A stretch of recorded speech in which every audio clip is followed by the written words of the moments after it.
Hi, this is Mr. Dudley, and I want to show you how to convert an improper fraction to a mixed number.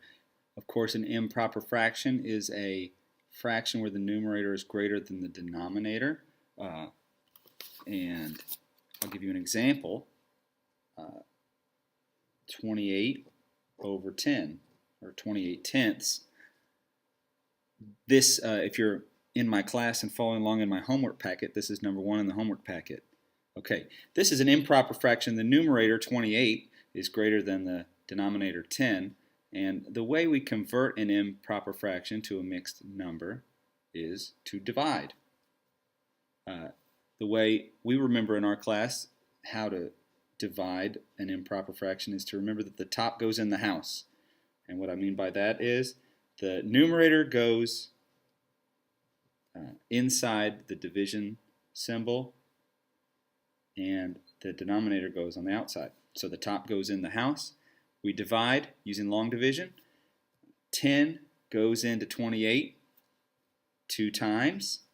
2 times 10 is 20. I subtract. 28 minus 20 is 8. And I stop there.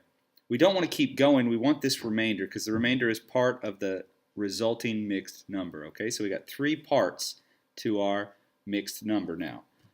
This quotient actually becomes the whole number, and the remainder becomes the new numerator.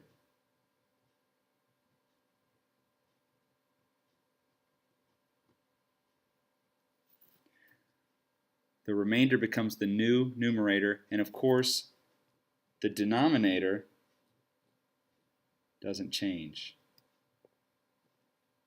So here's our starting improper fraction.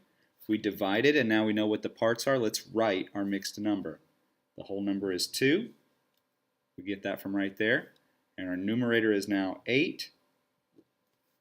And the denominator stays 10. The denominator is the same here and here, and it always should be that way. Now I'm going to simplify this because 8 tenths is not the simplest form. Whenever you see 2 even numbers in your numerator and denominator, you can at least divide by 2. So let's do that first and see if we get a final simplest form fraction. So the 8 tenths, 2 and 8 tenths becomes 2. 8 divided by 2 is 4. 10 divided by 2 is 5. So that's the final form, 2 and 4/5. So 28 tenths is equivalent to 2 and 4/5.